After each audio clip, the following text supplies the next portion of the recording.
I always loved my job at Disneyland. All year round, families would come and go, making memories with the potential to last a lifetime.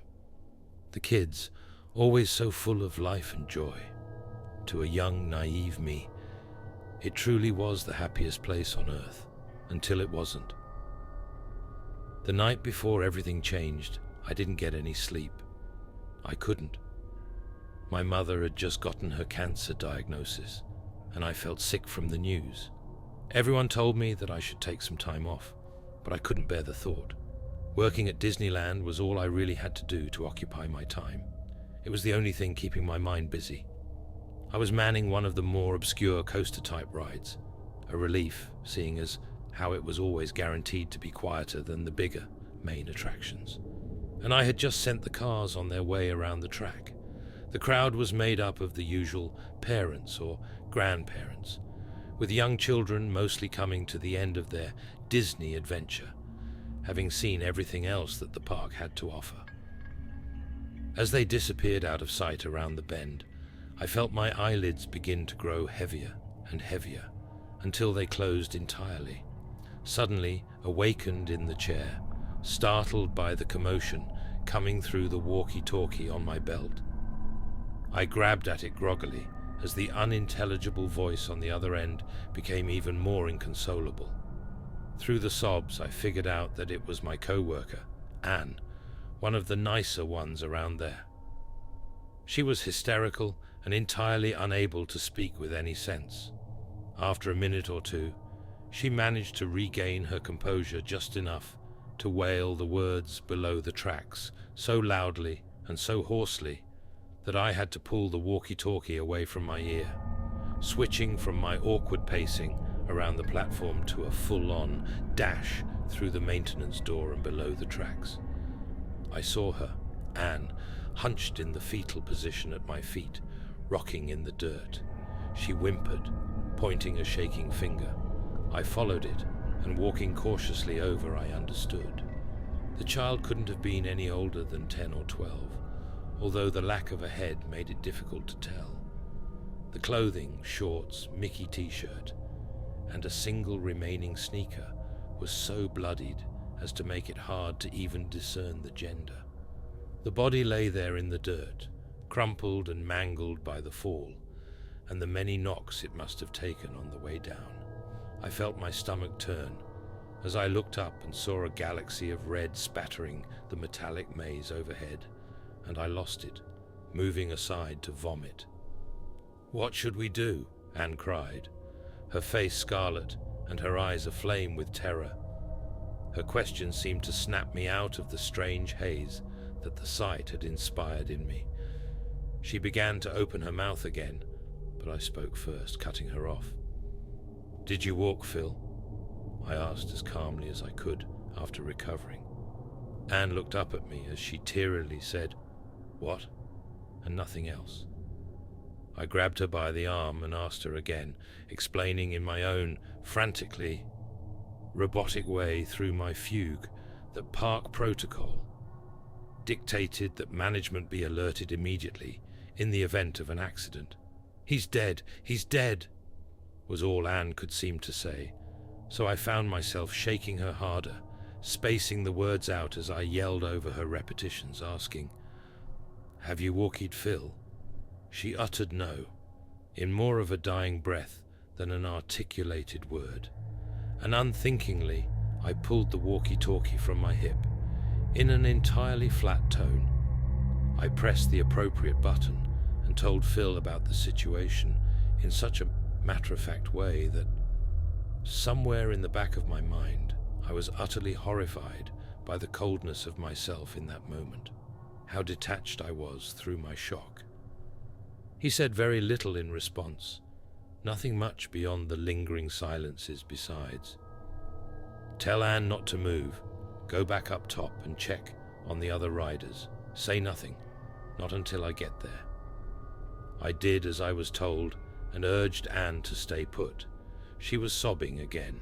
Upstairs on the ride platform, it all suddenly became very real, and the foggy buffer between myself and the world, as it was, then seemed to dissolve as I saw them there. Two seniors, obviously grandparents, were searching around for staff when they spotted me. The fear and concern in their eyes hit me like a train. I had to stifle my tears, welling up to burst, as they both exploded at me, with questions about their missing grandchild. "She was right there," the man pleaded as the fog began to steadily return. I heard a static buzzing through the walkie-talkie, and I excused myself to check on the situation with my supervisor, the words coming from somewhere very deep inside myself. Phil ordered me back down to join him, and so I went, leaving the elderly couple there, shaken and all but screaming after me. Their voices disappeared, muffled by the door, as I met Phil below to find him inspecting the corpse, followed by the incessant glare of a traumatized Anne. He sighed as he noticed me approaching. "I want you and Anne to take him outside. There's a hole in the fence line, just past the ride. Take him and leave him there. Then radio me, so I know it's done." He trailed off, his emotionless voice seeming to dissipate with the breeze rolling through the ride's fixtures. I didn't know what to say. I couldn't move and could hardly even think, as I vaguely felt the words pass my lips, entirely confused as if they were someone else's. "It's a girl." "What?" Phil turned to face me for the first time. That look in his eyes was one of a sort of dead-eyed hatred that I had never seen in a person before. I started to say something else, something like, "It's a little girl, not a boy," when he closed the distance a few steps until he was right next to me, towering over me. He began to speak to me in a hushed but very intensely angry tone, like how my dad might have spoken when I was little and had done something bad in public and needed a good talking to. He spoke with an authority that terrified me, one that scares me still all this time later, just thinking about it. "I want you to listen to me very, very carefully. Listen to what I'm about to say, as if it's coming from the voice of God himself, because, for all intents and purposes, it is. Nobody dies here. Not like this. Not if we can help it. So here's exactly what's going to happen. You are going to take that child, move him through that fence, and then you're going to go home. Don't talk to anyone. Don't even look at anyone. You won't say a word about this until told. Otherwise," he motioned to an old wheelbarrow, and after seeing how frozen I still was, he snorted impatiently, telling me to be a man for fuck's sake, as he went on to lift the headless girl up, dumping her unceremoniously into the wheelbarrow. He turned again, this time grabbing me by the front of my uniform, as he lowered his voice once more, emanating from him in what can only be described as a growl.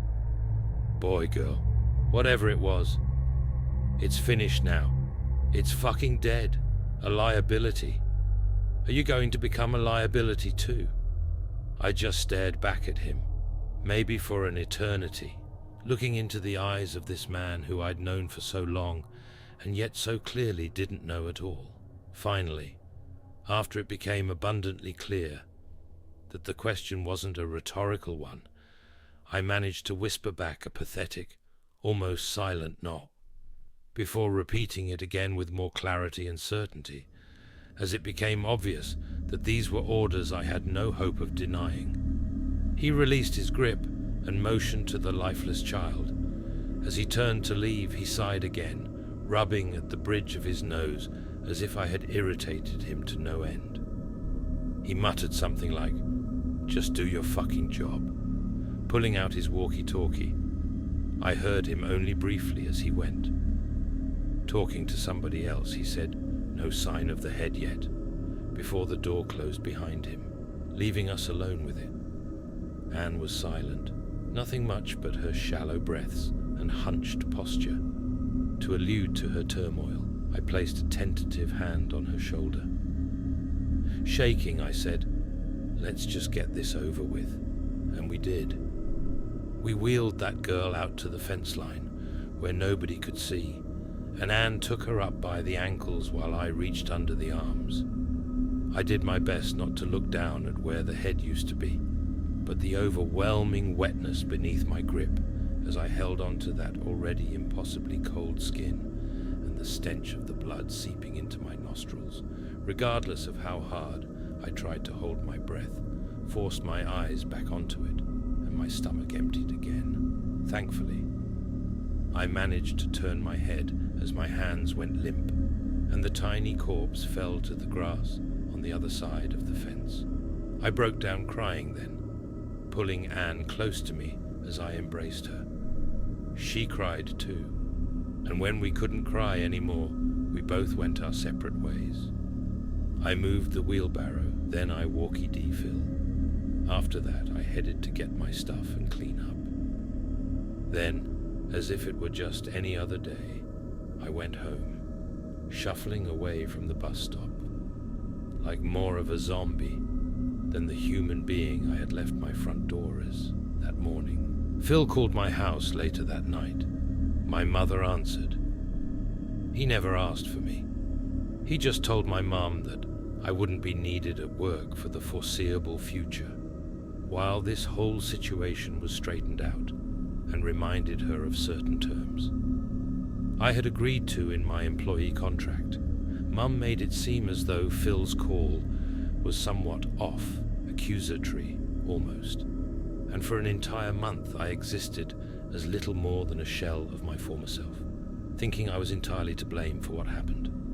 I believed wholeheartedly that something somehow must have happened in those few short minutes between me falling asleep in that chair and me waking up before the ride even had a chance to return. Something I should have prevented. I didn't know how. All I knew was that there was a little girl lying dead in some morgue somewhere, in the ground, or in an urn, who wasn't alive anymore because of something I did, something I forgot because I was too dumb, too careless, or just too fucking exhausted to know better and do my job right. I never got any real closure. No answers, no explanations, nothing. Just a phone call from someone other than Phil, who I'd never spoken to before, told me that my employment with the Disney Corporation had been officially terminated.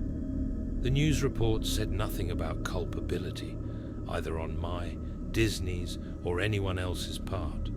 Mostly, they just seemed to marvel over the grotesque distance the girl was supposedly thrown from the ride. Despite all my most crushing fears, despite the anxiety that plagued me every moment of every day for years to follow, I was never questioned. The police never even contacted me about the incident. It left me with so many questions about my responsibility, about whether it was even really my fault to begin with. I did what he told me to. I was so afraid to tell anybody about what happened, because I just knew that I shouldn't, like I wasn't supposed to. It would have been bad for me if I did. I saw it all in that man's eyes that day, and I see it now just the same as I write this. I suppose it's true what management used to say around the park. As a joke, I was always sure. I always laughed too, even when Phil would say things like, "It's the happiest place on earth. Nobody dies at Disney."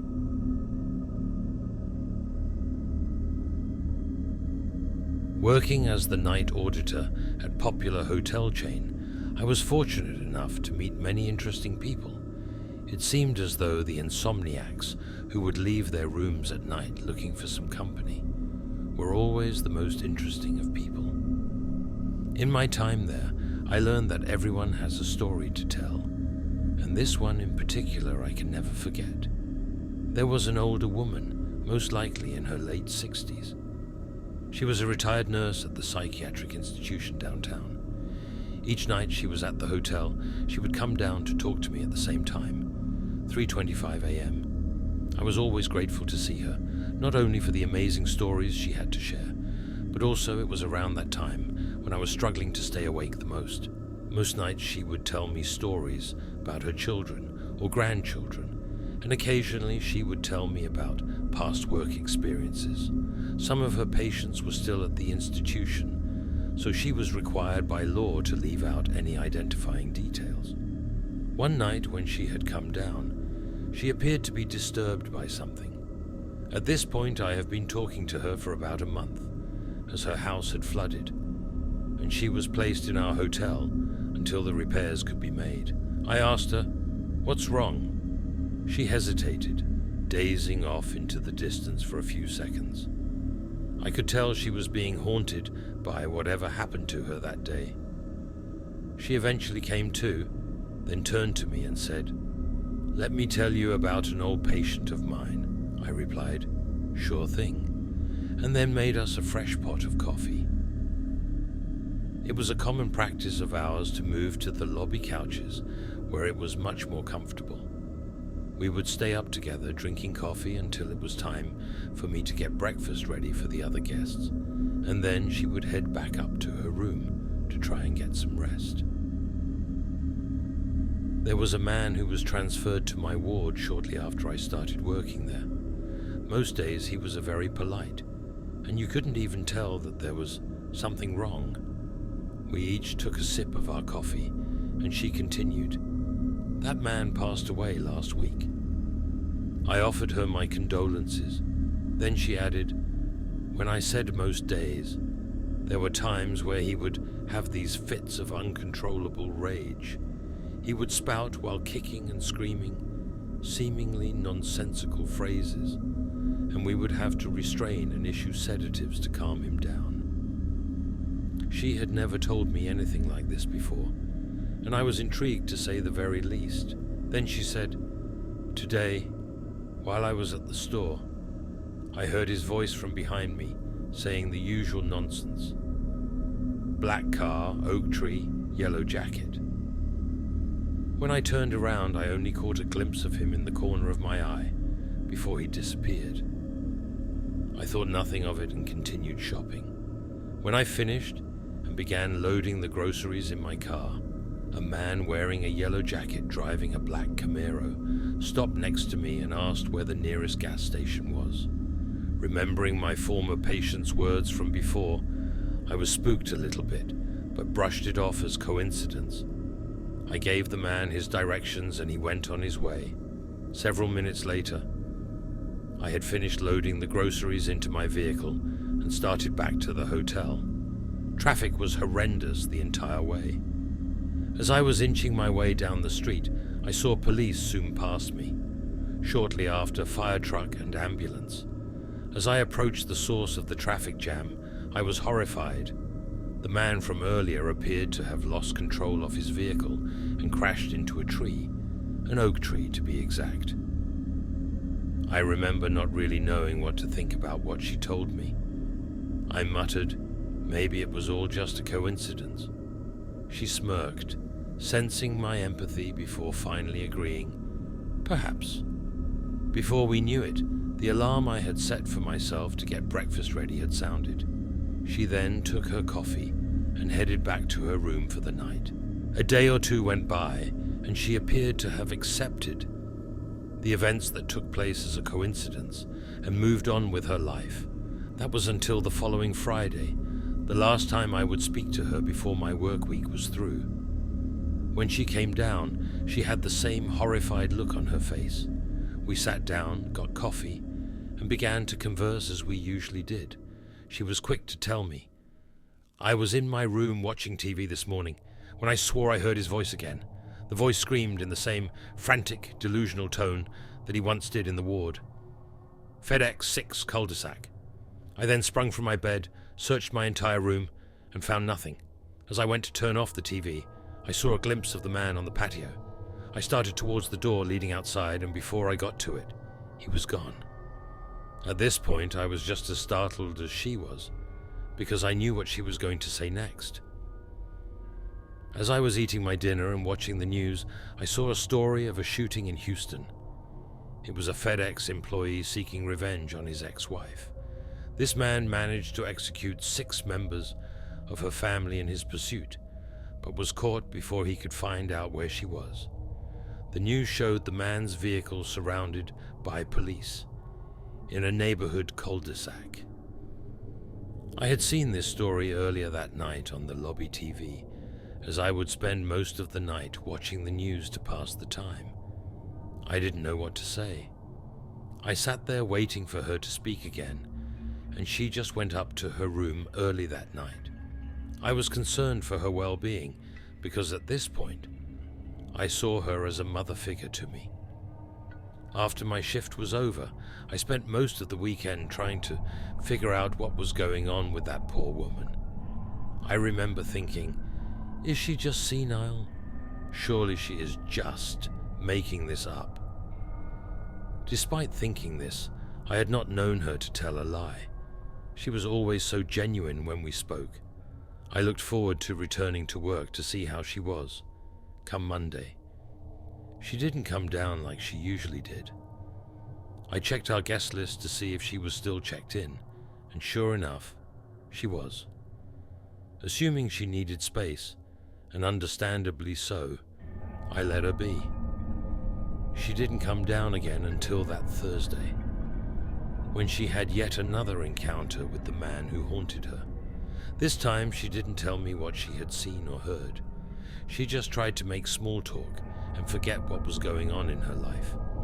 I was worried for her, but I respected her desire for privacy, and I carried on with the meaningless banter that night. Before she went back up to her room, I told her, "I'm worried about you, you know. I'm always here if you need to talk." She turned to me with a half smile and said, "I know you are, and thank you for listening." The next day, when I came in for work, the previous front desk clerk informed me that the guest in room 406 had checked out earlier that day. I was shocked. I couldn't understand why she would leave without telling me. Her insurance company had booked her for another 3 weeks. I thought, where would she go? That night, as I was walking the halls to keep active so I wouldn't doze off, I noticed a piece of paper on the floor by the elevators. I picked it up to throw it away when I noticed it had the woman's handwriting on it. The sloppy nature of the note leads me to believe that it was written in a hurry. This concerned me, as I started to fear for her safety. The note read, "Iron Horse, Clear Water, Field of Flowers." I thought it was strange that she had taken the time to write this down, and that whatever these words meant caused enough panic in her to make her want to leave. Several weeks had passed, and the strange happenings involving the old woman had all but left my mind. That was until I went on a family outing with my daughter downtown. On our way to the park, we passed by the mental institution. I never noticed the horse statue that sat in the lobby before. It was at that moment that I remembered the note I found that night. I spent the rest of the day looking for something that could have coincided with the words on the note, but I found nothing. The next day, I drove to that institution and took a look around for myself. It wasn't long before I stumbled upon an empty room with a painting on the door. Depicted in this painting is a beautiful field of white flowers at sunset. I asked the nurse who used to be in this room, and she said it had been empty for a couple of months now. She said that the last person to have occupied that room was a delusional schizophrenic who passed away. Now the room is used for storage. I then asked if it was okay if I took a look inside. She obliged, and I walked in. The only things left in the room were some old boxes labeled decorations and furniture that had all been stacked neatly against the wall. As I walked closer, I noticed there had been something scratched into the wood paneling behind one of the boxes. From the looks of it, this carving must have been there for years. It read, "One day you will discover the truth." This was quite different from the phrases I was used to hearing from the old woman, but I assumed it had to be from the same man she had spoken of. Strangely, I felt this message was meant for me. I couldn't explain it, feeling dissatisfied with what I had discovered and not getting any closure on the issue. I returned to my apartment The complex in which I resided overlooked a small lake, and I would frequently take walks there to gather my thoughts. That evening, I did just that, and I was the only one there. As I was overlooking the clear waters, it hit me. I was where I was supposed to be for the final words of the note I found. This made me feel uneasy, and I decided to return home. That's when I heard a crazed man's voice.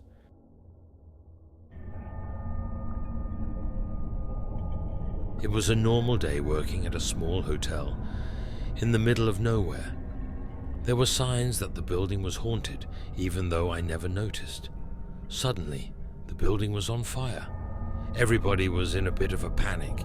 Thank God we were not busy that day. I asked my coworker or friend Mark to make sure everyone got out safely, while I investigated where the fire was coming from and hopefully put it out. I followed where I thought it was coming from. In the basement, a light on our fire system was lit up. I didn't even know we had a basement. No stairs ever lead there, so I climbed the dumbwaiter and took it down to see how far down it would go. It reached the basement, and it looked like the shrine of a little girl's room. There was a skeleton in the bed. The room had flames surrounding it, and a book flew at me. I thought it was a bust from the fire. Then I started reading the book and realized it was a diary, and I found out the girl had been abused. It seemed like she was taken from her family and was used and abused until she passed. Once she passed, her soul seemed to be angry, so I told her I was sorry this happened to you and tried to help her cross over, but her soul became demonic, and I realized the place needed to burn down for her to cross over. I got back in the dumbwaiter and found a way out. I went to a place to watch it burn, but the fire mysteriously went out. I found out later that this happens every year on the anniversary of when the building caught fire 3 years ago. It was set on fire by the landlord for insurance, but the firefighters were able to put it out and save it before an insurance claim could be filed for a total loss. They never knew the girl was down there. To this day, they still don't know why it catches fire on the same day every year.